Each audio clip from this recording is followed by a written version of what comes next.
Okay, yeah, great. So, first of all, I would like to welcome all for this webinar. This is our first webinar in this session. Our Dr. Ambedkar Chair has started from December 2023. And since then, we have been taking a lot more sessions, discussions, and we are in a lot more conferences, workshop, and seminars. So our starting is like from April to March. So this is our first session for this new year. And we are very happy to welcome and invite Dr. Santosh Raut sir. And sir, Dr. Ajay Chaudhary sir will introduce Santosh Raut sir. So yes, over to you sir. Ajay sir. Thank you, Himangi. And it's really a great privilege to have Dr. Santosh Raut here. And also a great privilege to introduce Dr. Santosh Raut, who is from Maharashtra, heartland of the Ambedkarite Buddhist movement. And he is also a Dhamma teacher and a scholar of the Buddhist aesthetics and philosophy. He has long been a thought leader and organizer within the broader Asian network of engaged Buddhism.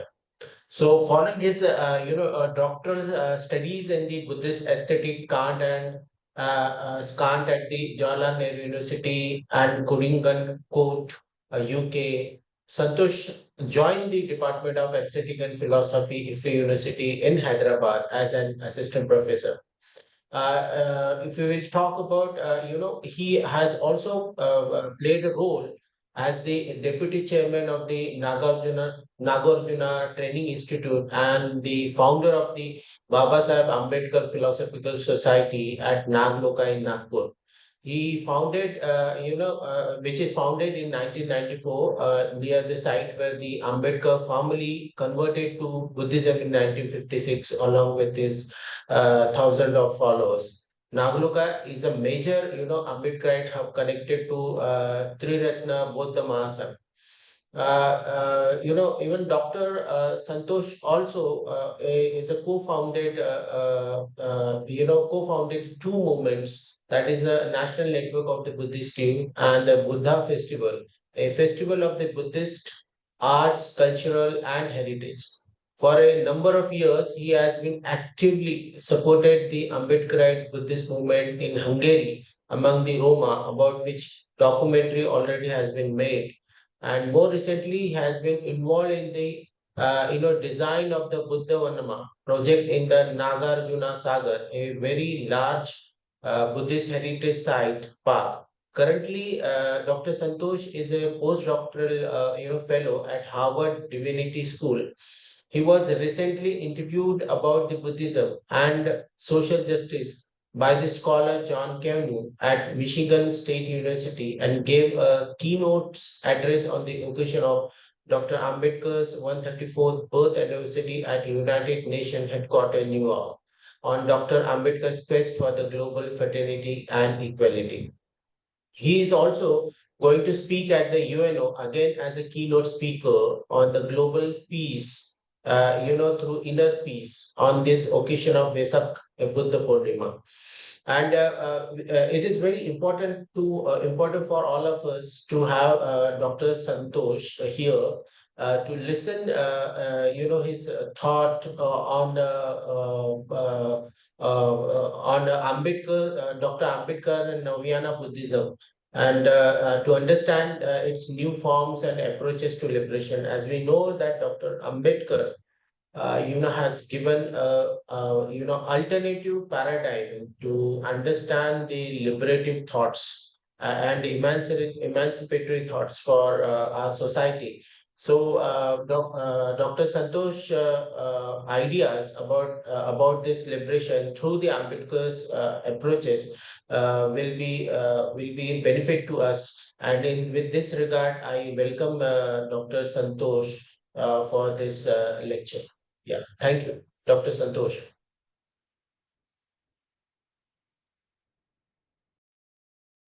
Thank you, Ajay.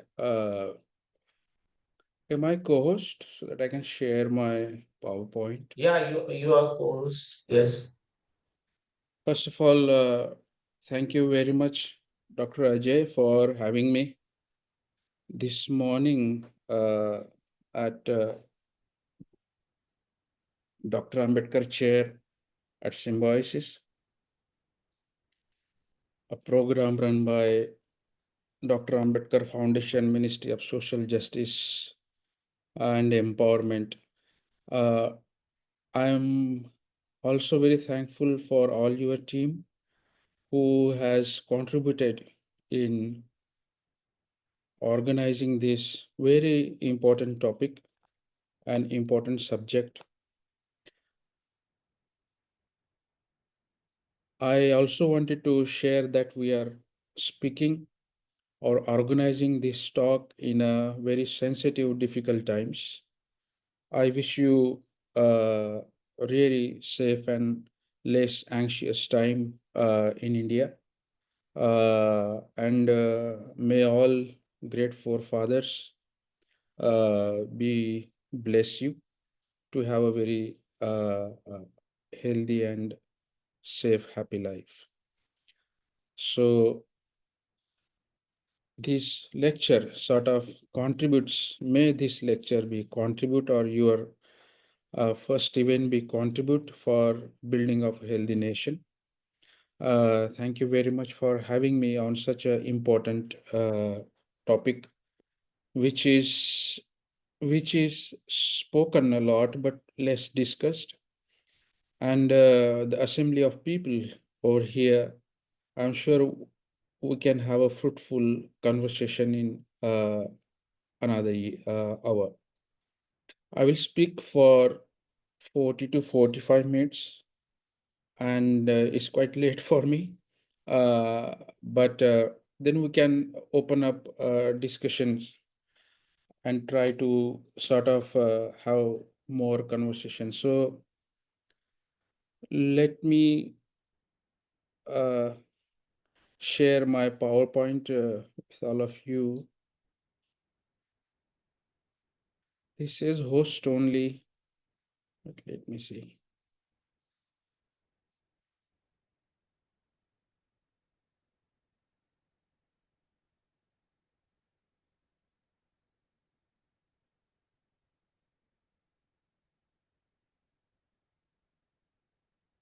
Can you see my screen? Yes, yes. We can see your screen. But you can't see anything on screen, right? Yes, yes.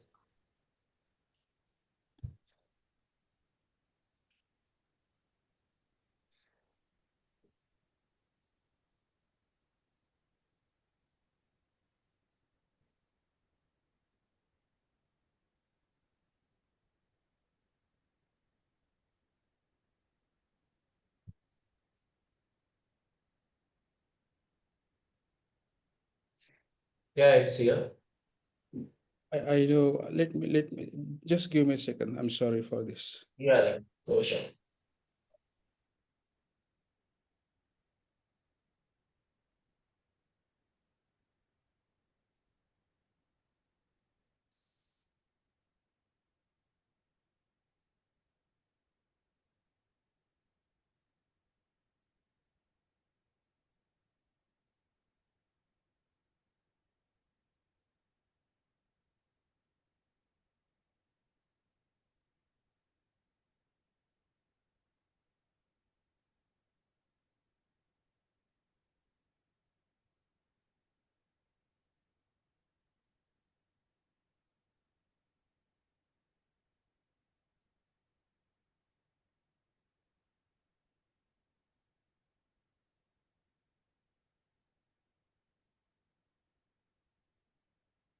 Can you see it now, Ajay?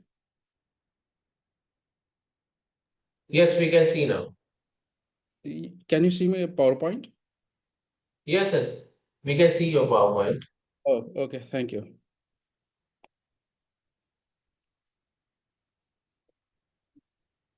Yeah, yeah.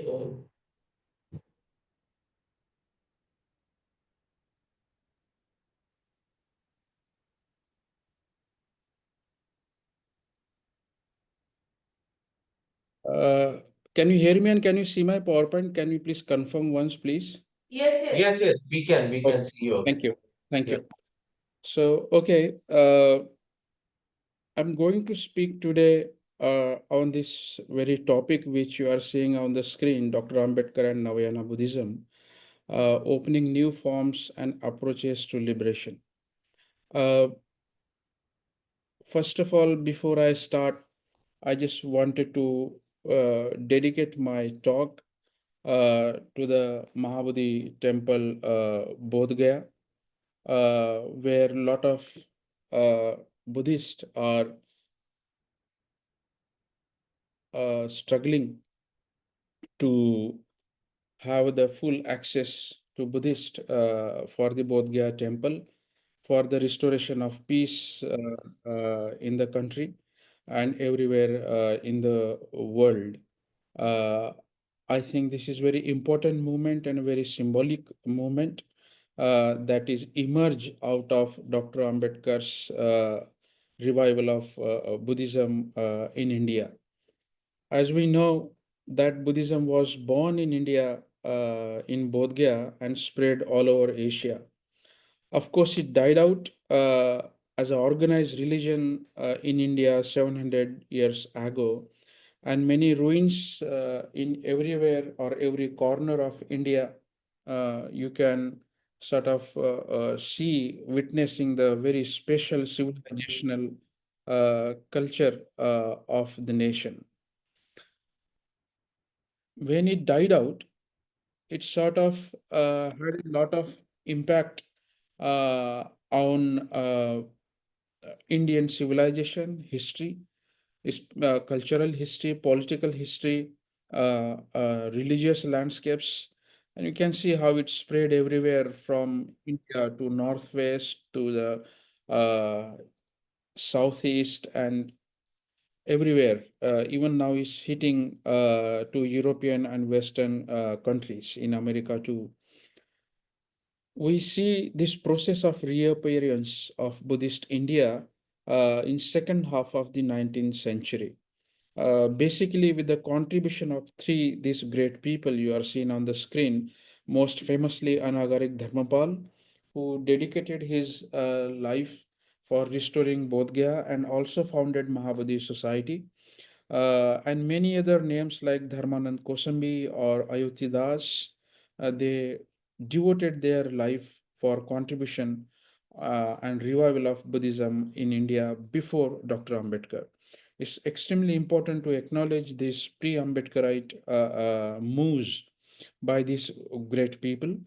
But while it began to have an impact on cultural and scholarly circles in India, it really has no effect or less effect rather on society or politics or Indian culture as such. But it's a very important germ or seed they have sown before Dr. Ambedkar. Of course, I need not to mention, and Dr. Ambedkar needs no introduction, especially with the audience we are having in this meeting. His reappearance or the appearance on the Indian scenario in early 1920s was extremely important, not just because of Buddhism, but for the emancipation of millions of people, including lower caste and every citizen of India, because he has given the democracy to India, as a chief architect of Indian Constitution, advocated for justice for women's right in India, and most importantly, he revived Buddhism in 1956 and inspired everyone, every citizen, to have a harmonious society. While he converted to Buddhism, these are extremely important three phases in his life. In 1932, Dr. Ambedkar, of course, said, I was born as a Hindu but will not die as a Hindu. This is not mere a slogan which is very famous, but we have to understand. Again, I have no time to go into all details, but from 30 to 32, there is a huge background and extremely important background when Dr. Ambedkar delivered this statement, which which is a culmination of all his efforts in three roundtable conferences and negotiation with MK Gandhi about Pune Pact and so on and so forth. And that's where he realized that he really needs to take a very radical step if he has to give a new light, a civilizational life, a historical interpretation, and the cultural pedagogies to understand India as a wholesome country.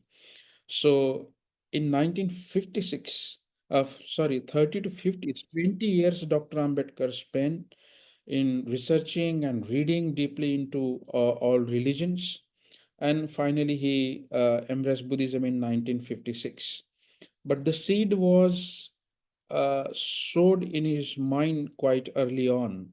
We know very well that Dada Saheb Keluskar, his first teacher, uh, gifted him a biography of Buddha, Buddha Charitra, in 1907 in a program of celebrating his matriculation in Mumbai.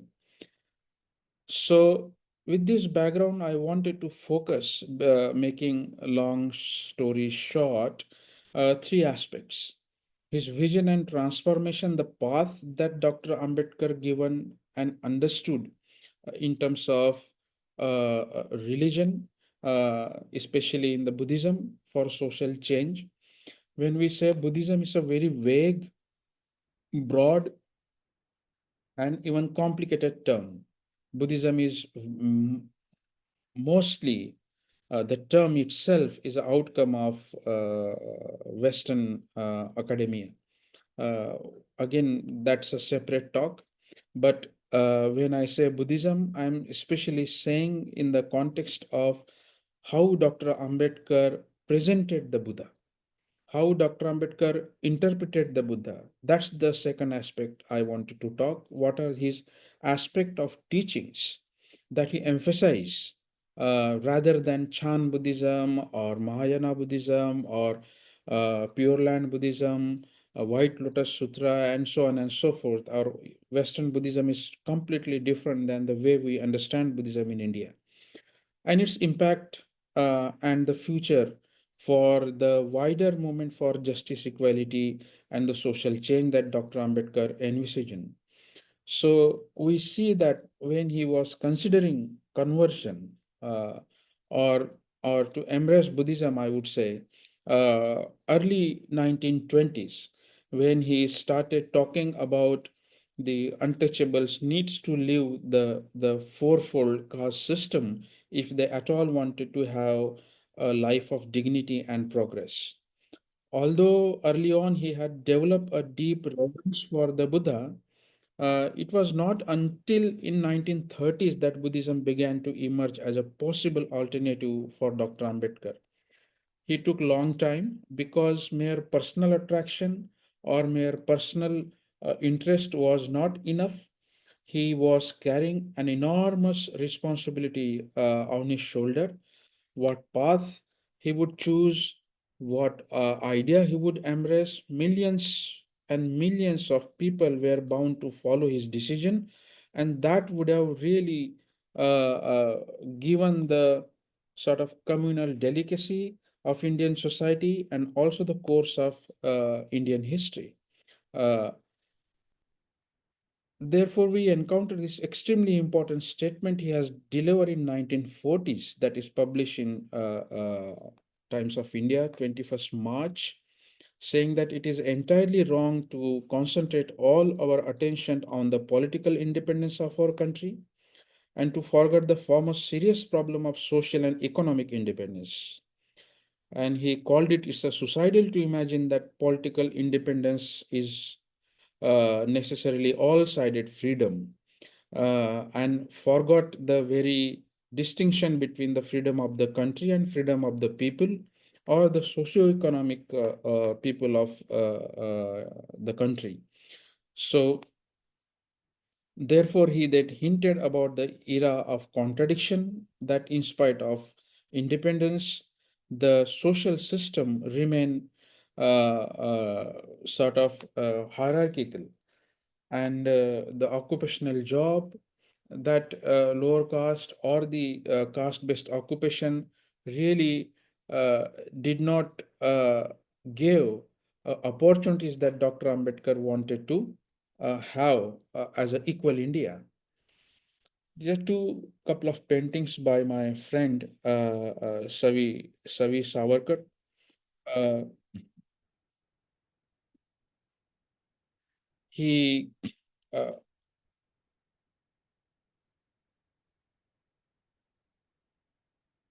sort of tried to depict how India and Indian caste system looked like. See the dead cow and the untouchable during Peshwa's period, and the Devdasi or the untouchable woman with the bangle stick and the earthen pot in her neck. So the point of this picture, I wanted to show that the reason was not mere political or mere caste. It comes deep down from the religious belief that Indian culture was following. And the forecast system that was the outcome of the what religious scripture has taught society and culture to observe. And that's where Dr. Ambedkar made a huge difference to walk out from that system, because it was uh, uh, paralyzed society eternally. Why it paralyzed society eternally? Precisely for once your identity or birth is sanctioned by the sacred text and authenticized by the God, who are humans to change it? You are subject for eternal slavery. There is no escape if humans are paralyzed. That's where Dr. Ambedkar decided that though I was born Hindu, but I will not die as a Hindu, because it did not allow what he calls the social endosmosis or the social amalgamation, because the tension between two caste groups are watertight. There is no fraternity. And while defining democracy or defining the equal society through his constitutional means, through his social means, he said that democracy is not merely a form of government, it is primarily a mode of associated living, of conjoint communicated experience. It is essentially an attitude of respect and reverence towards fellow men. In other words, he said ethical and mental attitude is essential to democracy, that was published in New York Times. So he was searching for a new doctrinal basis, a religion that will sort of uh, consonance with the liberty, equality, fraternity, and justice and dignity. He was in a mood, or he was in a passion to change the complete fundamental notion of life.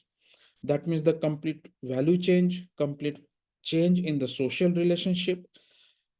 And he says that it means that conversion, but if you do not like that word, I will say it means a new life. So we are searching for a new life, not just for lower caste, but for the people who were oppressed and marginalized, and also to show what an alternative society would look like. His quest was started since his beginning of life, not just in 1956. This was the pictures in 30s when Dr. Ambedkar visited Ajanta caves with Rajendra Prasad, and also his foundation of Milind College with the Sachi structure. So that mind was already at work even in early 40s. It's interesting. In 1927, there was a Mahad tank movement, which you all know. Interestingly, after the procession has over and that water tank revolution that Dr. Ambedkar did, Dr. Ambedkar visited the caves close by Mahad tank, and he was visited by his close associates. So these are the two statements I'm showing you on your screen, saying that when he visited those caves near Mahatang, Buddhist caves, he said to his companions, those who went to the caves with Dr. Ambedkar, saying that looking at the main hall and the stone benches along the wall, he vividly described how assemblies were conducted at that time. He gave us a beautiful picture of how the Buddha's followers accepted renunciation and uh, poverty, provided social service selflessly. He virtually ordered us not to insult the Buddhist by sitting where they once sat. So one of the companion of Dr. Ambedkar described this. This was documented in a recently published book, Part Apart Gopal, uh, how Dr. Ambedkar was respectful to the Buddhist traditions. As I was saying, during 35 and 36, after three roundtable conferences, he declared what I said, the Nashik Evla conference, but also important year in 1936, where he wrote Annihilation of Caste. The same year, he had a shock of death of his first wife, Ramabai, and we have some account from Shankaranand Shastri's writing that people often say that what was Dr. Ambedkar's practice? Did he really practice meditation? Was he really in isolation or in a uh, solitude to contemplate on Buddha's thinking? Shankarananda Shastri's accounts tells us that he used to chant a mantra Om Mani Padme Hum, and he used to meditate for some time throughout day. Whenever he got time, he used to spread the what we call in chatai, a carpet, and he will sit in silence. We do not know what practices he did. We do not know what meditation he might have done, but certainly he used to sit in silence either in chair or on carpet. Interestingly, same year 1936, you all must be familiar with these words. So please do not take for granted, oh, Mukti Kon Pathe or which way freedom, he said. I'm trying to highlight some aspect during that year. What Dr. Ambedkar was trying to get at parallelly in his mind, right? Shortly after annihilation of caste, when he gave a talk, especially to the community of Mahars, Mukti Kon Pathe in probably Mumbai, and the same year when he founded the Independent Labor Party, he was talking about the freedom. And he was talking the freedom in the spirit of Buddha's teaching. One can call it a vimukti, almost synonym to the enlightenment. He was saying that mere physical freedom is of no use. The freedom of mind is a real freedom. Of course, we know this quotation, but from where this quote is coming? What is the source for his articulation of idea of freedom? One person mind is not free, though he is in not chain, but is a slave, or though he is alive, uh, uh, uh, though he is alive, is a dead. If his mind is not free, but freedom, if freedom of mind is the proof of one's existence, and elsewhere he quotes in the same year that one who is not a slave of uses, custom, and tradition or the teachings because they are brought down from the ancestors, one whose flame of reason is not extinguished. What he calls to understand religion a flame of reason. What an expression and the image he is trying to give us or trying to communicate to people, and asking people not to follow any teaching blindly. Now, in the same talk, he quotes Kalama Sutta. Notice this is not 1956, this is 1936, where he is directly quoting from the Kalama Sutta that do not believe because ancestors are saying, nor upon what scriptures are saying, not because what sermons are saying, not because what axioms are saying, and not upon the specious reasoning, nor upon the bias towards a notion that has been wandered over, and nor upon the another seeming ability, and so on and so forth. We know the spirit of Kalamasutta that Buddha taught to the Kesaputta village in 3rd century, 6th century BC. In the similar year, when he was asked, Baba Sahib, what is your message to us? Dr. Ambedkar quotes directly from Mahaparinibbana Sutta in 1936. Ananda, what does the Sangha expects from me? That was the last word that Buddha spoke. The same word Dr. Ambedkar quoted in Mukti Kon Pathe, or What Way Emancipation. Be self-illuminating. Don't be dependent on others. And do not surrender to anybody. Three important aspects of Buddha's teaching he was trying to highlight to communicate to his people that you must not depend on any god or someone will come and emancipate you. Be your own light. That was his message. He slightly altered this, paraphrasing Buddha's direct teaching, not surrender to anybody, because his people or the people under caste system, those who are not privileged, have a tendency to surrender to something grand. That's where Dr. Ambedkar shifted and sort of gave a cognitive shift to the Indian cultural history or civilizational history. That's what Mirananda calls his epistemologic revolution. Dr. Ambedkar embraced Buddhism in 1936. That's the culmination of his decision. Now, I do not want to go into the story of conversion, but let me just highlight 3 points what I wanted to present today about his particular understanding of presentation of the Buddha, Dhamma, and Sangha, Buddhism in general.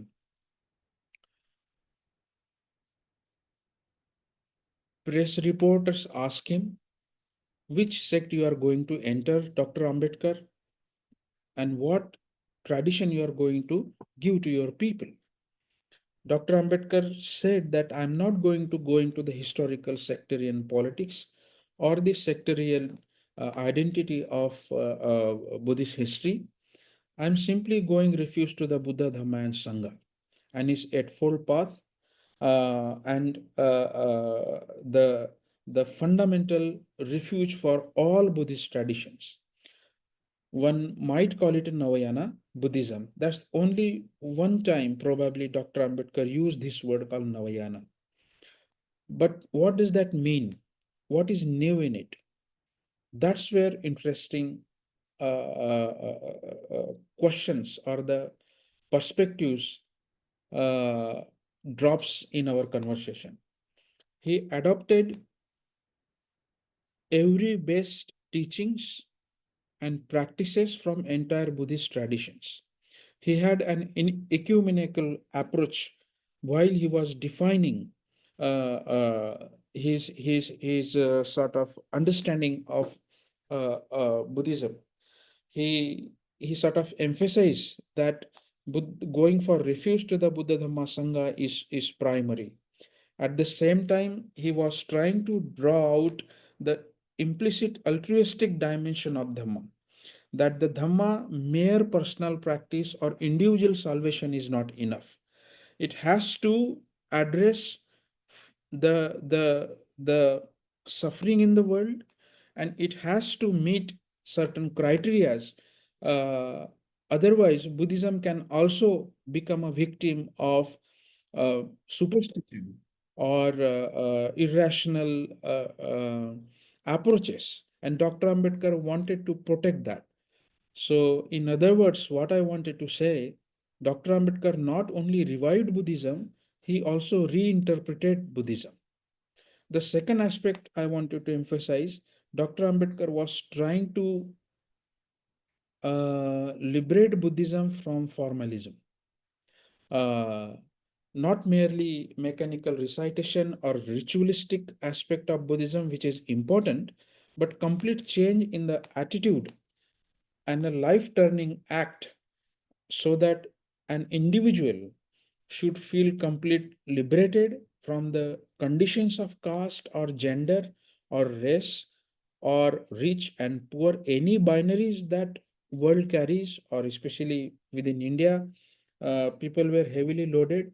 That was one of his major concern. Second concern, Dr. Ambedkar expressed that there should be equality between monk and lay people. He was concerned that monkhood must not be responsible to understand Buddhism in the light of priesthood. And therefore, I will cite you just after a couple of slides what he meant by layperson and what he meant by monks. Secondly, the spirit of going for refuge. We say in Pali, Buddhang Saranang Gacchami or Dhammang Saranang Gacchami. He translated Saranang Gacchami as Anusarto, not just surrendering to the Buddha or Dhamma or Sangha. This word in Marathi, Anusarto, means following the footsteps of the Buddha. I will act as the Buddha acted. I will live the life as the Buddha himself lived. So he was trying to bring down the notion of enlightenment, the Buddha, or his teaching, the Dhamma, or the community that Buddha founded, the Sangha, to our lived experiences. This is something very important to understand. The spirit of Anusarto or following footstep is slightly different than I'm surrendering or Sharanjato, right? That's the different meaning in Pali, but completely translated different spirit in modern Indian languages.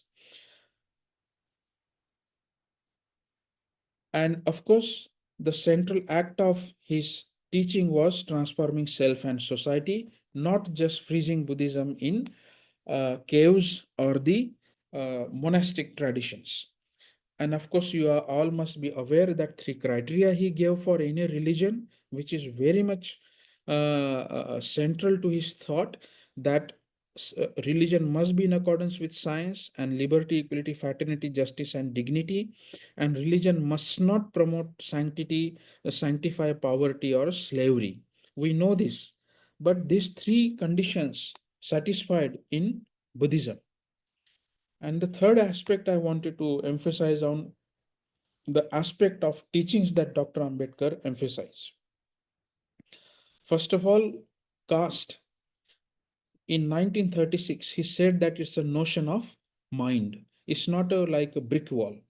So that is the first Buddhist analogy of caste Dr. Ambedkar taught us in 1936.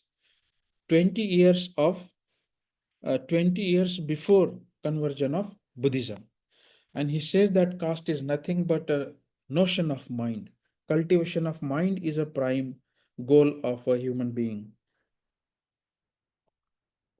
Indifferentism is the worst kind of disease that can infect people, and that different indifferentism, parayavad, ya parayapan, or you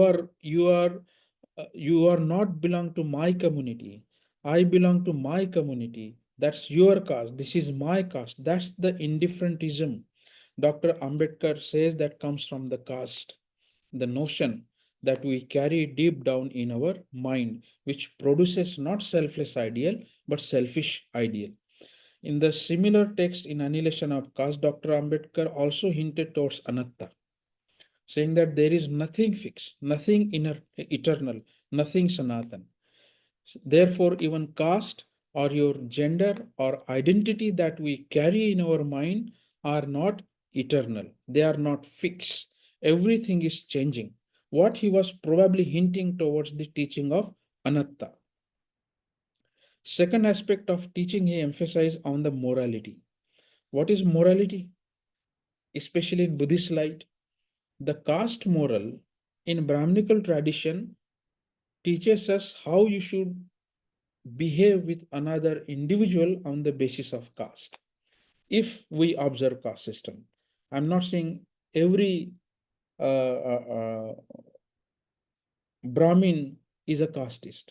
Dr. Ambedkar is very clear on that stand. When I say Brahminical tradition, what I meant here, the people who follow Brahmanical tradition, which might be followed even by non-Brahmins, right? It's not a caste specific connotation that Dr. Ambedkar used, but he was challenging the structure of the society, not Brahmin as a caste.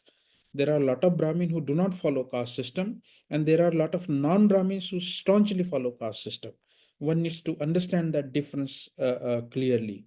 So that's how he rephrased the moral aspect of Buddha's teaching. And he says that uh, in 22 vows, not only morality based on Panchashila, what I shouldn't do, but what should I do? So he paraphrase or rather rephrase the traditional negatives of the Pali canonical Shilas. Uh, for example, Panati Pata Veramani Sikha Padang Samadhiyami, that I shall not kill. So what shall I do? I shall develop kindness towards all living beings and nourish and protect them. So instead of mere phrasing Sheilas or morality in traditional negative form, he gave a modern positive aspect to the moral foundation of society. Elsewhere, Dr. Ambedkar also said and wrote the Shila or the ethics in terms of positive sympathy. What do I mean by this? If there is a atrocity on uh, if there is a atrocity on lower caste people or any whatever caste they belong to, the Indian mind or the caste mind would think, oh, it's not my caste problem. It has to do with their caste group, not my caste group. And that's not the positive sympathy. As a human sympathy, everyone should oppose any atrocity on any human being, whatever caste background or religious background they come from. That was the positive goodwill, love for everything that Brits Dr. Ambedkar wanted to highlight, and that he says in his own writing, right? So he gave a same positive and extended content to the precepts. There is another aspect of morality that Dr. Ambedkar said, which again I will go into the entire slide, but all societies and laws, in all societies, laws play a very small part. Mere kanun or the laws and the penal codes cannot control majority of the society. Majority society is basically controlled by the moral sanctions. And that's where Dr. Ambedkar, in spite of giving constitution, which is a great gift to India, also emphasize on Buddha's or the casteless moral that Buddha wanted to cultivate. Third aspect of his teaching is dukkha.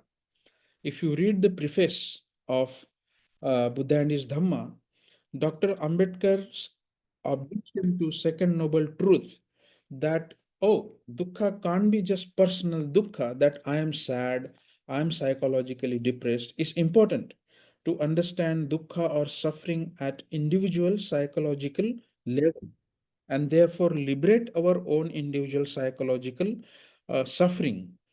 You can meditate, you can go into the cave, you can go on the retreat. But that's not mere understanding of the dukkha. Dr. Ambedkar says that cause of dukkha can't be mere personal. Dukkha he understood as a social suffering. Caste is a social suffering. Race is a social suffering. Gender discrimination is a social suffering. Poverty is a social suffering. Violence is a social suffering.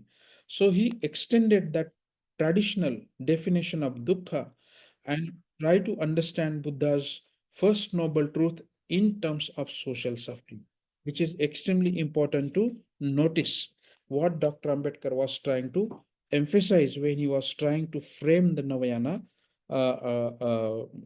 Buddhism. Because why he said that? If we all understood Buddha's first noble truth, dukkha is the first teaching, probably lower caste or women or poor or handicap or differently disabled people will think, oh, my paralysis or my caste or my gender is dukkha, and therefore I should accept it. Because Buddha said, dukkha is the first noble truth, or world is full of suffering. Dr. Ambedkar differed from that interpretation. Dr. Ambedkar said that my people or any sufferer must not accept dukkha as their eternal destiny. That's not what Buddha said. Dukkha is not your eternal destiny. Yes, we are suffering because of certain conditions, and there are social conditions, there are political conditions, there are economic conditions, and also there are personal and psychological conditions. So, this is something very uniquely Dr. Ambedkar was trying to frame the Buddha, and therefore he was emphasizing formation of new society on the basis of Sangha. In caste hierarchy, that's what the humanity is treated. But the same untouchable in Buddha's time was accepted in Buddha's Sangha. Hmm? So that was the inclusive spirit that Buddha was trying to teach in his own time. And exactly that's the message Dr. Ambedkar wanted to communicate in our own time. He saw Sangha as a microcosm for an ideal society. So instead of mere following personal, individual salvation in a monastic spirit, Dr. Ambedkar emphasizes the humanistic rather than the monastic form of Buddhism. And the third aspect of Sangha, as Buddha himself uh, emphasized, Charat Bhikkhave Charikam Bhaujan Sukha, goes back to the spirit of the Buddha himself, that you must work for the welfare of many. Bhujan Hitay, Bhujan Sukhai. And when he embraced Buddhism, he said, Darekane Darekala Diksha Dya. Everyone should ordain everyone. As I was emphasizing in my earlier slide, he was going out of the formalistic framework of Buddhism, and he was trying to melt the rigid barrier between monks and lay people. That's where, as I said, object of Sangha and object of Bhikkhu, he writes very clearly in Buddha and his Dhamma. What he says? He says, what was the object of the Buddha in creating a Bhikkhu? Was the object to create the perfect man? Or was his object to create a social servant devoting his life to service of the people and being their friend, guide, and philosopher? This is a very real question. On it depends the future of Buddhism. If we just become individualistic, there is no future of Buddhism. If the bhikkhu is only perfect man, he is of no use to propagation of Buddhism, because however perfect man he is, he will be a selfish man. If on the other hand, that's where the shift comes. If on the other hand, if he is a social servant, he may prove to be the hope for Buddhism. Then future of Buddhism may be promised. That's what he was trying to emphasize, service to the world, not to retire from the world, but to re engage with the world. As Thich Nhat Hanh says, that the next form of the Buddha might be a Sangha. There is no person, no individual will come and liberate you. You cannot wait Maitreya Buddha as a person will born and liberate us. That's not the spirit.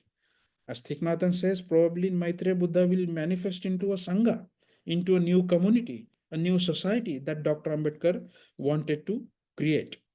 And that's where he was defining or anchoring the entire project of Indian democracy, not necessarily Buddhism as a religion, but as a principle of Maitri, as a principle of loving kindness. Hmm? Fraternity is not an equipped word, he says. The proper term is what the Buddha called Maitri. Without fraternity, liberty would destroy equality, and equality would destroy liberty. So, what anchors the entire sort of ladder for Indian society is Maitri. Maitri here meaning simply loving kindness without caste prejudices. When I say Maitri, not superficial friendship.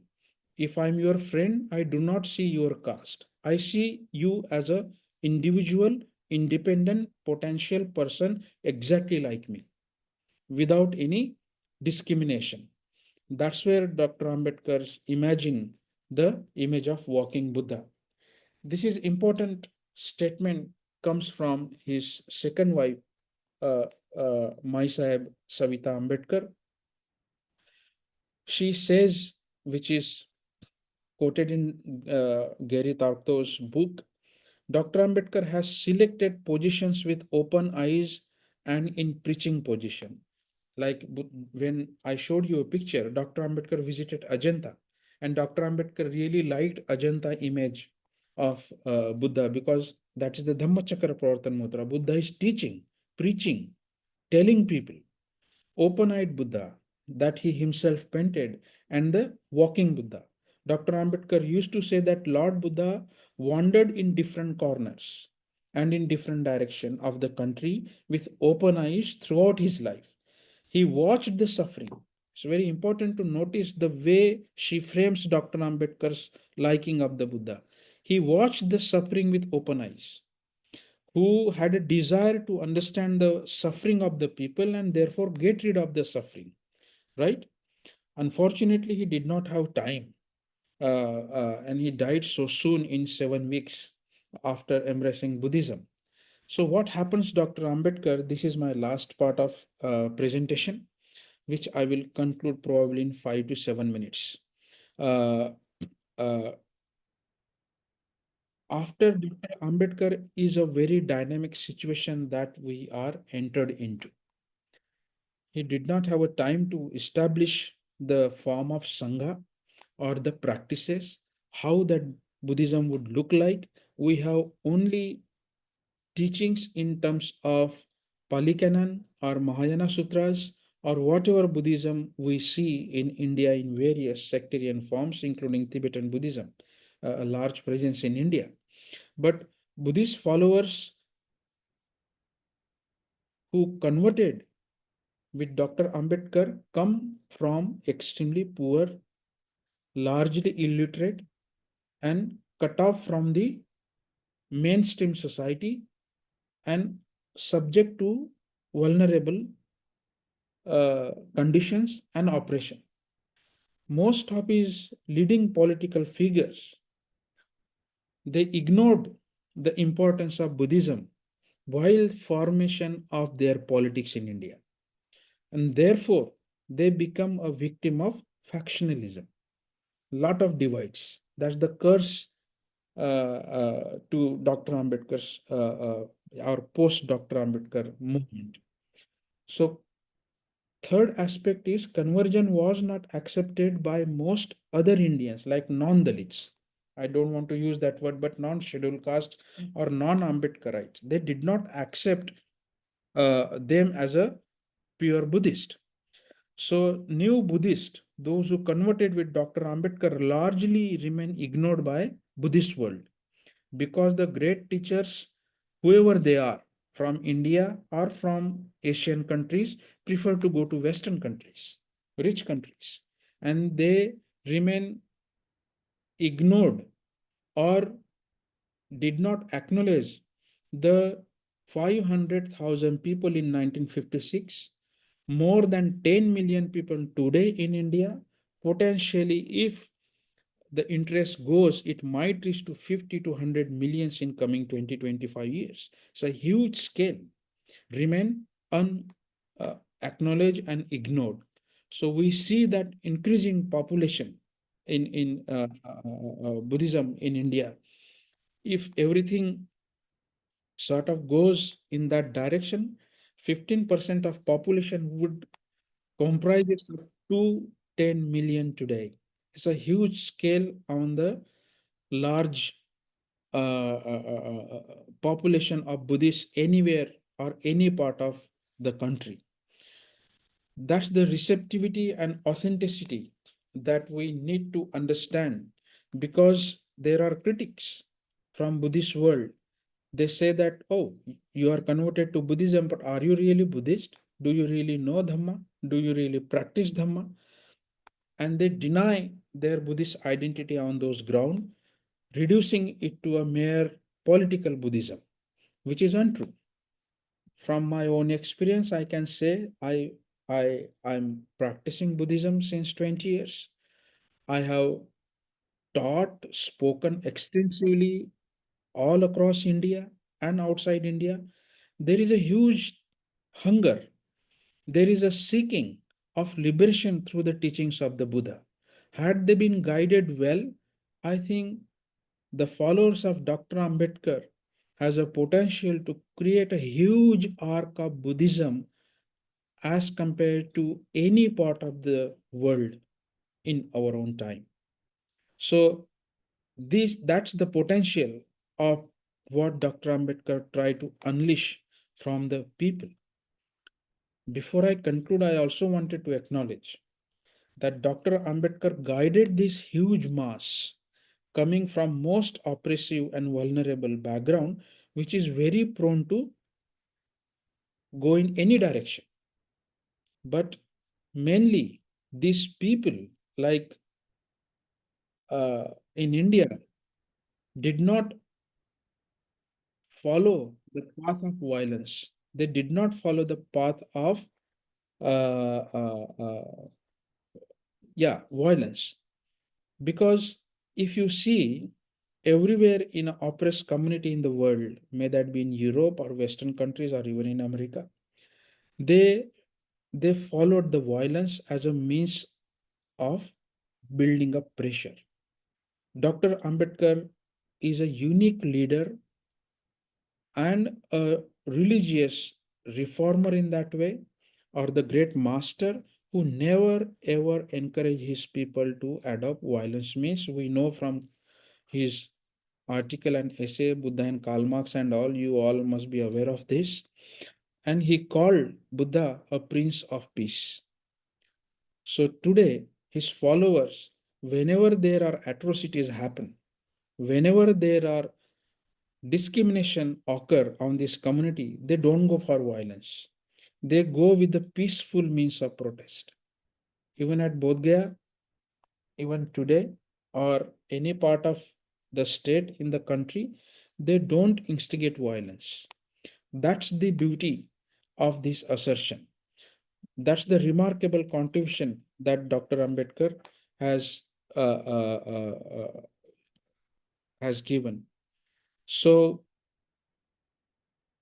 we now encounter in this huge vacuum, that's my last point, the question of leadership. Those who embrace Buddhism, we face some challenges, as I was saying, the impact and challenges. What are the challenges? We have to understand that the revival of Buddhism in India in ancient time came from throne. It came from kings like Ashoka, Kanishka, Pala dynasty, Harshavardhan, and so on and so forth. But Dr. Ambedkar's revival came from the people, from the below, not from the above. So when this huge mass embraced Buddhism, who are their spiritual leaders? How Dr. Ambedkarite Buddhist leadership exemplified in society today? What embody values and traits that Dr. Ambedkarite Buddhist leader should follow? How should Ambedkarite Buddhists deal with the rest of the Buddhist community in the world? How do they navigate the caste background when they say that I am Buddhist, but not from particular caste? What are the negotiation with the rest of the Buddhist world? These are the important question that we need to ponder upon, not just narrating the historical teachings of the Buddha, but we have to contextualize as Dr. Ambedkar contextualized. We see from the all three yanas, Hinayana, Mahayana, and Vajrayana, if I divide this Buddha Dhamma Sangha at three level, their leadership comes from arhats, chief disciple, Dhamma Rajas, kings in ancient time. Their ideology was Pali canon or Pali language or whatever Buddha taught. And what was their institution? Vinaya was their institution in early phase of Buddhism. As Buddhism developed in Mahayana in medieval time, their leadership was given by the scholarly, ordained people or bodhisattva ideal, like lamas or big rinpoches or Zen masters, and so on and so forth. That's where leadership came from. And their ideology was wisdom, compassion, emptiness, devotion, faith. You see, for example, in Tibetan Buddhism, there is a huge force and great emphasis is given on faith and the teaching and compassion, all sentient beings. That's the language they use, right? And what was their institution? Obviously, Nalanda University, Vikramshila, Takshashila.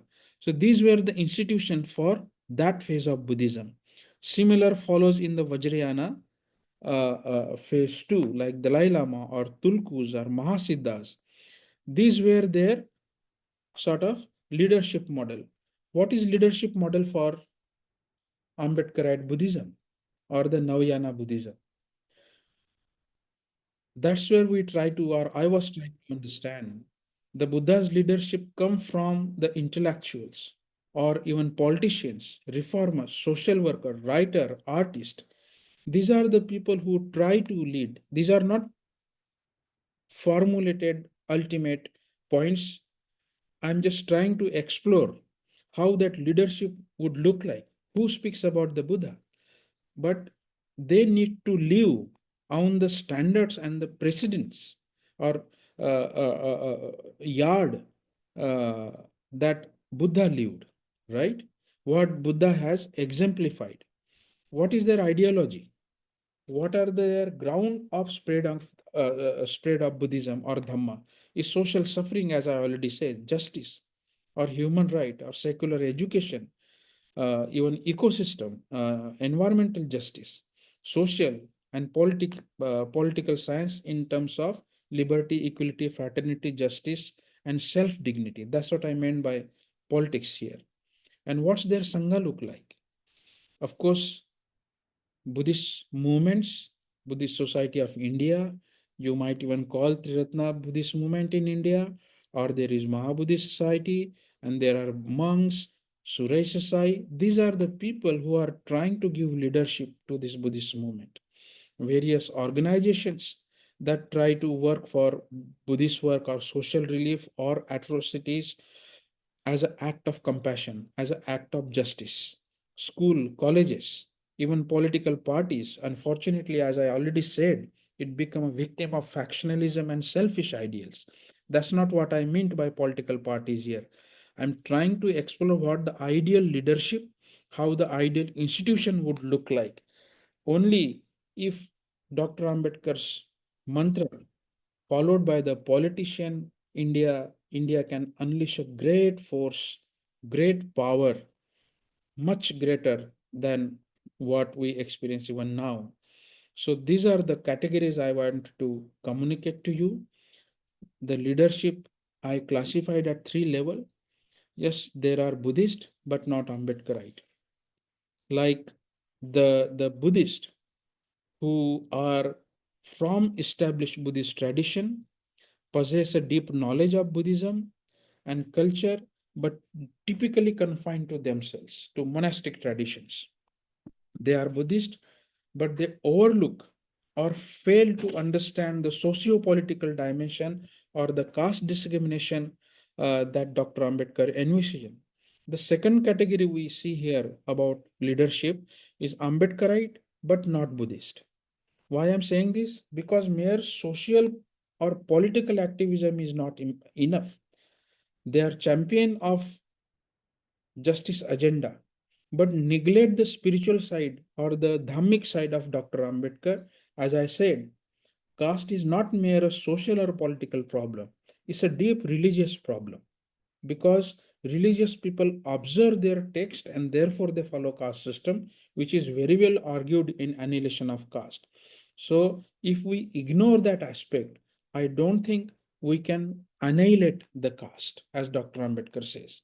So they may be effectively mobilized against the caste discrimination, but they will fail to engage with the Buddhism as a transformative spiritual practice, and therefore we face the divisive or the discriminatory or fractionism. which is a curse to this beautiful movement. So here it comes the middle path, Ambedkarite Buddhist, the ideal synthesis of both perspectives. This category remains conspicuously absent in contemporary India. These would be a leaders who embody with the Ambedkar socio-political vision and his Buddhist spiritual practice, understanding that the social transformation and moral cultivation are not two different things, but they are inseparable from each other. If we try to change the society without spiritual path, we will end up into ideological tyrannies. This is religion. May that be any religion, might become a victim of fundamentalism, including Buddhism. That's what we witness in probably Sri Lanka and Burma. Dr. Ambedkar is not envisioning Buddhism in that form. That's where the uniqueness of Dr. Ambedkar comes. And if we achieve spiritual attainment without addressing the social suffering, you become individualistic extreme. You think that, oh, I am only a liberator. I am, my practice is important, but I ignore the social suffering. I think Dr. Ambedkar beautifully avoided this both the extremes, and he find a middle path that the spiritual and social are intertwined. They are not separate from each other. Therefore, this huge mass, huge potential that Dr. Ambedkar unleashed from Indian soil needs to be understood carefully with a balanced way, with a non-violent way, to really establish the dream that Dr. Ambedkar had, in fact, Buddha had, for the liberation of every sentient being. I just wanted to share this picture with you. This was one of the dream of the Buddha, where birds from all direction flies towards the Buddha. But once they reach the feet of the Buddha, they lose their color. They lose their identity. Whatever caste background or whatever race background or whatever gender background you come from, once you understand there is no self, there is no identity, there is no fixity, you stop recognizing or identifying yourself from particular caste, race, or gender. That was the dream of the Buddha. He envisioned for a radical, deep democracy and equality. And that's what Diksha Bhumi, where Dr. Ambedkar embraced Buddhism, try to understand and try to communicate and show us a new light in the lens of Buddha's teaching. Thank you very much.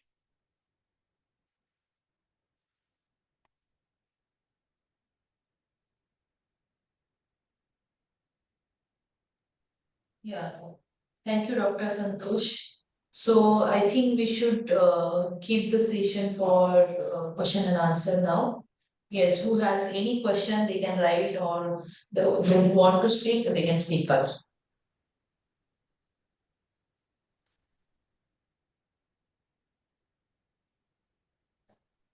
Dr. Santosh, can you just look at the messages? So if you find some questions, you can answer them. No, I think there are not questions, but there are some comments. Dr. Santosh, I'm just taking this, step to see the things. Uh, uh, there are no, actually, hardly there are the questions, but I think there are the comments. Yeah. Comment in sense that there are some sort of things are there which expressing their viewpoint related to Buddhism, and I think it is associating what you just spoken about it. So there are no questions at all as such. I can But see if one. anybody wanted to Is take the, anybody wanted to, wanted to ask the question, they can raise their hand. That's it. That was I can say. Yeah. Anyone is there who wanted to ask the question? They can raise their hand. Dr. Alka Patil. Dr. Alka Patil. I can see one question in the chat box. Let me address that quickly. Okay, It says okay. that Dr. Deshmukh is not, so that I don't know who is Dr. Deshmukh he is addressing to, or probably is responding to the comment, saying that should we not be embracing spiritualities rooted in the morality and the core values of loving kindness, empathy, compassion, and non-discrimination, non-violence, etc. Question mark. Probably that's also a comment, but not a question. Anyway, okay, I'm happy to respond to the spontaneous calls. If anybody wanted to ask the question, please raise your hand. Vamshi, do you have a question?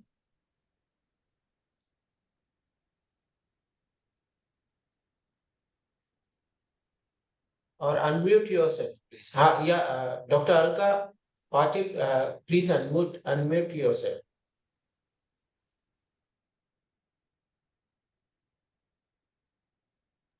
Hello, Dr. Alka Patil.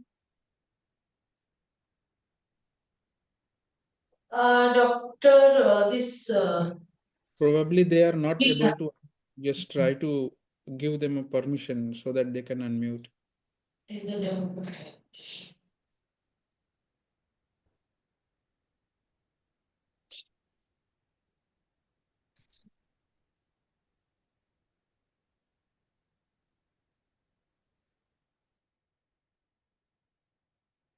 Yeah, now they can speak. I have unmuted them.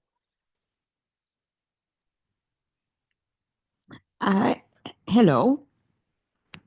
I'm Vishanti Supor from South Africa. Thank you so much. It was an exceptionally inspiring talk. I just wanted to say I saw one question asked by someone on the chat. It asks, do we need the Buddha for Buddhism? And the comment that I made about institutionalized religions perhaps producing more harm than good and embracing core spiritualities was in response to another comment in the chat about how religion is going to kind of save the world. Yeah. So Yeah, no, thank you very much. As I mentioned in my earlier comments, that Buddhism basically is an outcome of Western scholarship. Before early 18th century, Buddhism was not addressed as a Buddhism, as a scheme of religion. The popular usage of the term always came as a Buddha Sasana, the teachings of the Buddha.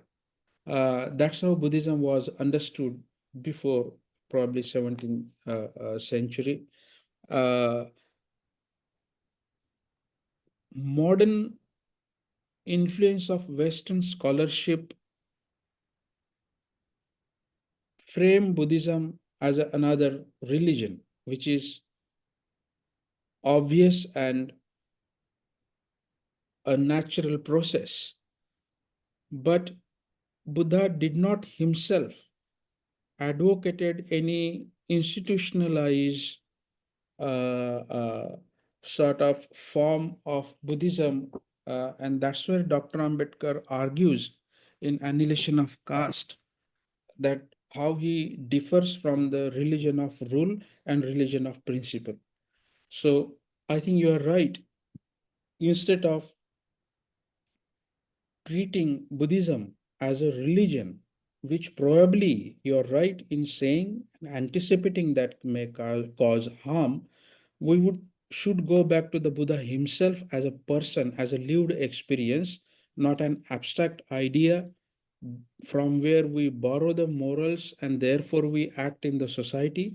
But as I was trying to emphasize, the spirit that Dr. Ambedkar emphasized, anusarto, following the footsteps of the Buddha, then surrendering to the entity that is unreachable, unknowable, unquestionable.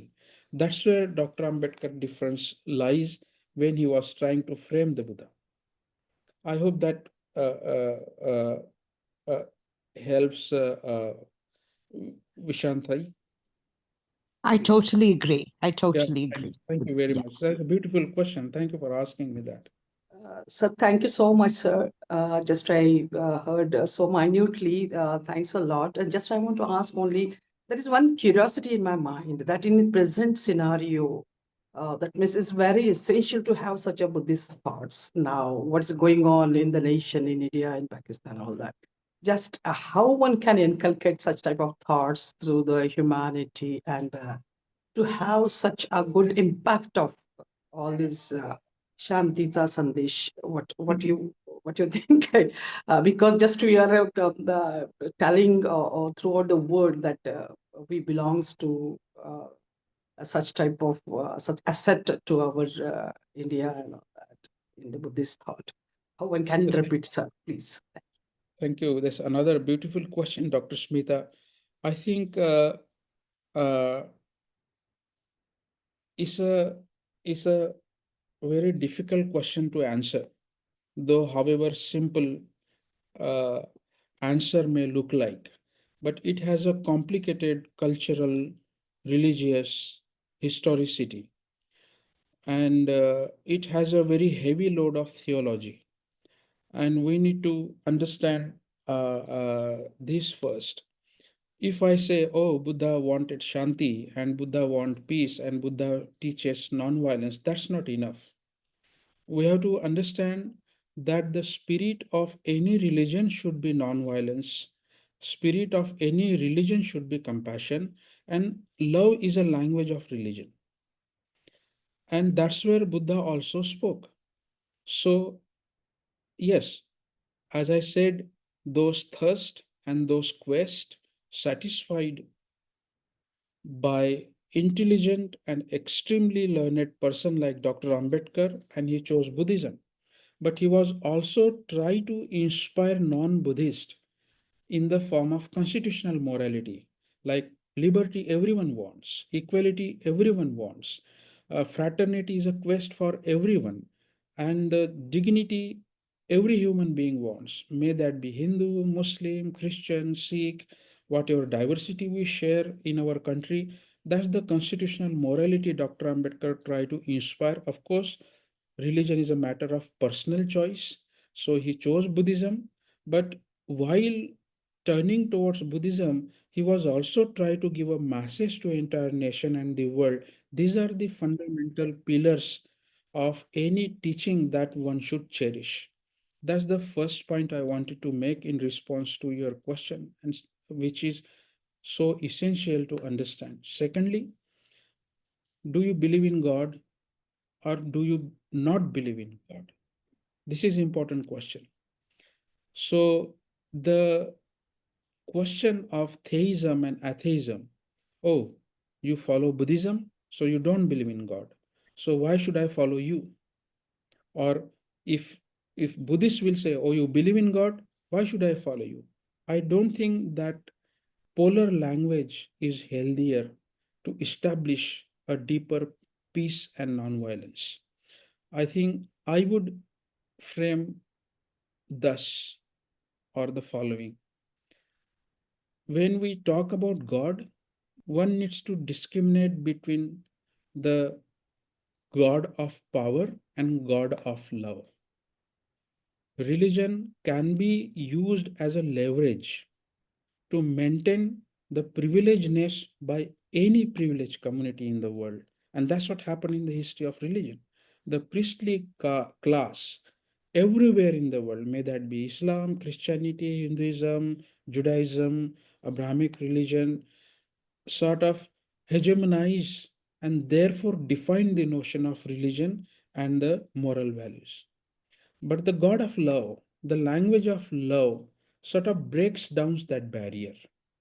And what Buddhists would call it's a metta or maitri or loving kindness. So I'm often arguing with everywhere I go in the world now, in the Western and the Eastern universities, that language is unhealthy. When I say I'm atheist, means I'm rational. Probably we go to the another extreme of abstract understanding of what life is, and we lose the very essential notion of our higher goals as a spiritual quest, which is essential to maintain in a human consciousness. How that manifests needs to be looked after. That must not be a victim of any extremist or fundamentalist or rule-based spirit. It must be based on principles of, as probably Ambedkar would frame, loving kindness or the compassion or the wisdom, prajna, karuna, shil. These are the vocab from Dr. Ambedkar's dictionary. So I think that's where the real uh, trick or the real efforts lies to establish peace. Uh, uh, these are the pragmatic approach that Dr. Ambedkar took, and I would say. But thank you very much. Is another beautiful question. Hello, sir. Am I audible? Yes, I'm Alka, Dr. please. Alka Bhatt. Yeah, Yeah. thank you, sir, for the giving your wonderful experience and the knowledge which you're sharing today. Even I attended your lecture on 14th April 2025, which was in UN headquarter. I Right, don't know. Yeah. Sir, right. my question might be little different from today's topic, but as you aware about the Elon Musk's US, where he mentioned that is Buddha needed for Buddhism? I mean, this is a big, little doubtful which I am because Buddha invention Buddhism, but where somewhere is also mentioned that he himself compare of Buddha. So my question is, what is the reality? Uh, we need to first of all understand question first, Alka. Sir. When we talk about, no, no, no, I understood. I'm just trying to explore your question first before I Mhm. answer. Okay, sir. Because if we do not understand problem well, we can't find a solution. Yes. Sir, Buddha needed for Buddhism, and therefore what he taught is Hmm. also applicable to others and all. Question Hmm. here is there is a difference between the Buddhism and Dhamma. Yes, sir. Buddha did not give a name Buddhism to his doctrinal or the teachings. When we say teachings of the Buddha, that is what we call Buddhism as a set of, let's say, religion. And religion here is a metaphor, right? Yeah, Religion agree, here, sir. yeah, religion here is not any other set of religion in terms of institutionalizing established religion, and therefore uh, you you have to have certain rules. That's not what Dr. Ambedkar said. Hmm. Religion here means, as per as Buddha's teachings are concerned, is Dhamma. And what is Dhamma? Dhamma, dharman dharate iti hai dharma. Whatever you dhara, the nature, that is your dharma. Like my throat is dry, and if I drink water, the nature of this water is to wet my throat. That's the nature of water. That is his dharma. Agni dharma. What is Agni dharma? To catch fire. That is Agni dharma. That's the nature of fire. So Buddha taught the nature of reality. That water that I see now is a liquid, and it's stable because of its gravitation, the atmosphere, and several conditions are acquired why I'm experiencing the water that I'm experiencing right now. But if I put the same water into a freezing temperature, it will become a solid, it won't be a liquid. And if I heat it above 100 degrees Celsius, it will vaporize. That won't be even a liquid or solid, it will become a gas or vapors, right? So that's the nature. So Buddha taught whoever he met the nature of reality, that nothing is fixed. Nothing inside me, nothing outside me is fixed. There is nothing called Atman. Atman in the sense fixity that travels eternally without change. That's the Dharma Buddha taught. So that's the meaning of his teaching. So whether we need Buddha or not, that's another question. But what we need to understand the nature of reality. So what is teaching us now? There is no Buddha. Buddha passed away before 2556 years. But what is guiding us is teaching, the dharma he taught, right? The dharmakaya, as I say, and traditional Buddhism says. So, therefore, I was trying to emphasize the usage of Buddhism was a Buddha Sasana, his teachings, not as a religion. Oh, do we Buddha need Buddhism? That's only a game of jargons.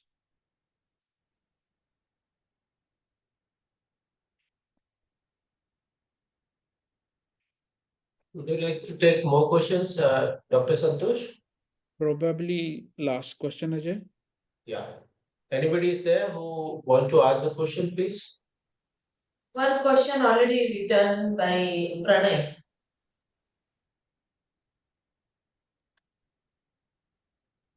Can I ask one question? Yeah, go ahead. I'm Vijay Ranpise from Mumbai. Hi, Vijay. And sir has given very nice perspective and all other things. See, my question is, Dr. Babasaheb Ambedkar has given this 22 O's. So, what is the connection between this Buddhism and the 22 O's? Is there any correlation or because the Buddha never, as per my knowledge, Buddha never thought like whatever the 22 O's Baba Sahib has given. So, any correlation with the Buddhism? As I was saying, we know, Vijay, from the historical context that Buddhism evolves according to the time and the historicity. I can't see you, Vijay. I would love to see your Yeah, beautiful yeah, face if you can. yeah. Yes, Yeah. sir.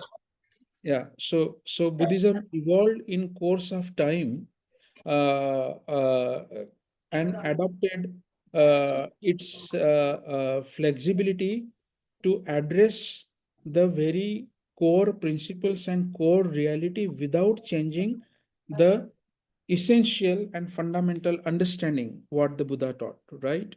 So, for example, Buddha taught Anatman, but Anatman word is not used in Nagarjuna's philosophy or in Vasubandhu's philosophy or in Ashwagosha's philosophy or the way Diganaga defined the logic of the truth. So Nagarjuna used Shunyata, Vasubandhu used Niswabhava. These are the same word carrying a different word carrying the same spirit of Anatta. That's what called Akaliko. That's the nature of Buddha's Dhamma. When we, as I was trying to communicate in my slide, who were the leaders in Theravada Buddhism? Arhats or the enlightened monks. Where are enlightened monks now? Where are Arhats now? Where shall I search the Buddha? Search for the Buddha. In Mahayana tradition, there were Nalandas and so on and so forth, the education system, the Bodhisattva ideal emphasized. So we see that form of Buddhism. Now, after the gap of 1200 years, after disappearance of Buddhism, when it reappeared in a scholastic or political or cultural or social forms, here the responsibility lies on Dr. Ambedkar. And he has to give a parameter how Buddhism would look like. Instead of reading that into negative forms, we have to understand what Buddha believed and what Buddha did not believe in. So it's not only rejection, because I know there are sort of certain sentiments attached to 22 vows. Dr. Ambedkar was only try to redefine and try to bifurcate what should be believed in, what shouldn't be believed, what shouldn't be believed in. But when he was trying to understand 22 vows, he was also, as I was quoting, giving the empathetic and the sympathetic aspect of Buddha's principle. Like, I will, I'm free from the hell of the caste. What does that mean? That anyone who is Buddhist must not observe caste system. But there are Buddhists who follows hierarchies. There are Buddhists who also observe and, as I was saying, ignore the social suffering. That's not the spirit of Buddhism. You might be Buddhism in the namesake or in a cultural aspect, but not necessarily with the spirit that the Buddha was trying to evoke in each one of us to break down the conditioning of mind or conditioned mind, right? That's where the fundamental difference lies. And that responsibility lies on the shoulder of Baba Sahib, because Buddhism revived by him in an extremely unique, complicated, and intense environment. And that he has to define what are the yardstick that Buddhism should follow in India. When he says, I will follow the Arya Stangik Marg, when he is saying that I would love all animal and human beings, all sentient beings. So there are aspects of what he rejected, what he accepted, and what he guided to. So you cannot find 22 vows in Pali Canon. You cannot find 22 vows in Mahayana Sutras or Japanese Sutras or Chinese Sutras. No, that's true. But the spirit is transmitted as a akaliko, beyond space and time, what Buddha was trying to communicate, as Nagarjuna communicated, as Vasubandhu communicated, as Zen teacher communicated, and probably what Thich Nhat Hanh, Dalai Lama, or other great teachers or Bhikkhu Bodhi was trying to communicate. Exactly that's what Dr. Ambedkar did. There, I would like to, add two questions are there. That's the last questions, Santosh. The first one is that some Pranay is there. He's asking that, can you please explain the karma through Mahayana and Hinayana? The one. Yeah, only one question is there, not the other one. Yeah, the last question.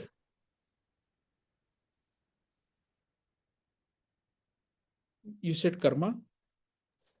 Yeah, he said It's a, karma. Yeah. it's a heavy word and quite complicated word. I can't go into much details of this question. What briefly I would like to say, uh, uh, first of all, immediately after enlightenment,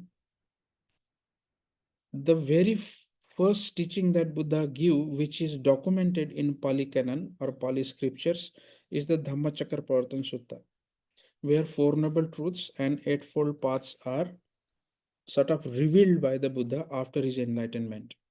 But before he formally taught to the people, before a hero appears on the screen, he had an encounter with a Brahmana called Huhunka Jati Brahmana, where Buddha said, Na jacha vaslo hoti, na jacha hoti Brahmano, kamuna vaslo hoti, kamuna hoti Brahmano.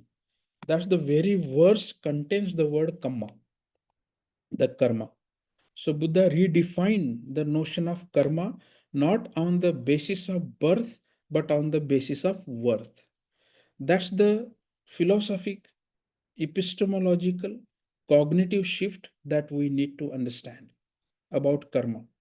Because karma is a very complicated and vague term. Karma, as it is understood by old religion, is based on your birth. So, what is your karma and therefore what is your dharma? These are two intertwined words. So, you should act, you should perform your karma according to your dharma, right? So, what is your dharma? Your dharma is decided by your jati, that is caste, right? So, and therefore, in four Varna system, four different responsibilities are given to four Varnas based on the hierarchy. That is their karma, right? Buddha, as I already said, did not accept birth-based karma, or you are born because of your karma, right? So you are born woman because you perform something unskillful or sinful in the past life, therefore you are woman in this life. Or you are white because you have done some good karmas in your past life and therefore you are born white or born Brahmin or born black and so on and so forth. Buddha rejected that parameter in the framing of karma theory. What Buddha believed in? Buddha believed in skillful and unskillful actions, right? Karma as a kushala karma and akushal karma, your positive actions and negative actions, and there is cause and consequences for that actions, right? If I act skillfully, I will be happy. If I act unskillfully, I will be unhappy. And they are not only psychological states. Happiness here is not a psychological state. You will also become the Buddha on the basis of karma you performed. It's also a path of liberation, right? Karma niyama. The karma is a dynamic force that is in your own hand. No one dictates your karma. And that's where the steering comes in your own hand. How you drive your own car and your own life. Are you going to encounter an accident by misunderstanding of the karma? Or are you going to drive yourself on the right path by having your eyes, ears, and intellect open? Right? That's the second important aspect we need to understand. And third, extremely important aspect, that Buddha never entwined karma with your on the basis of your past birth, right? So you will reborn as a good or bad man on the basis of your past life. Buddha did not accept that. Buddha accepted karma as a dynamic force, as a process. However bad you were, you can always become good, and that depends on your karma. So you see that in the story of Angulimala, the murderer. You see that in the story of Chandalika, the untouchable woman. You see that in the story of Sunita, the scavenger. They all attain to the arhatship on the basis of the karma they perform. So Buddha not only said but proved that you can attain an enlightenment on the basis of the strength of your punya bhara, kushal karma, right? And greatest contribution of Buddha's insight, he said that you don't have to be virtuous on the basis of birth. You don't have to be pure or impure on the basis of birth to attain an enlightenment. Wherever you are subject to enlightenment. You are a subject to liberation. And that's the ultimate wisdom that Buddha taught, irrespective of your caste, gender, race, economic status, social status, that your karma is your driving force. So Dr. Ambedkar did not entwine karma and rebirth on the basis of caste. That's the fundamental difference lies in understanding karma theory. So before I conclude, thank you very much, Ajay, once again. And I really thank Symbiosis and the team and the Ambedkar Chair. I hope your further journeys and endeavors go successfully to contribute what Buddha or Dr. Ambedkar or all great saints like Kabir, Raidas, and whoever you cherish as your ideal, who are responsible to establish liberty, equality, fraternity, justice, and self dignity. I wish you all the best for coming years. And thank you very much for inviting me and having me tonight or this morning at your side. Yeah, I'm also very thankful to you, Santosh, because it is late night at your side, and still you have given time to us for giving this special lecture. And I must say that your special lecture was very enlightening. And my personally, when I was looking myself, the lot of things were there which make me to relocate and revisualize my own actions, and many things has been come up from in your lecture, that how we should see our actions, how we should see the Buddhism, why Ambedkar has chosen the Buddhism, and what was the rationality behind it. and the aspect of the perfect man and how the perfect man is selfish and the morality you have brought it, which is very essential for the Indian society, I must say. And lastly, you also explained how a turning point you have given is that how the Buddhist philosophy or Buddhist way of understanding actually turn up in a different meanings and different orientation to give the Indian society explanation and how it has been made it in the form of the caste. So I must say that this is a good starting point for the Dr. Ambedkar Chair in the Symbiosis by this lecture which you have given to us. I mean this special lecture to us.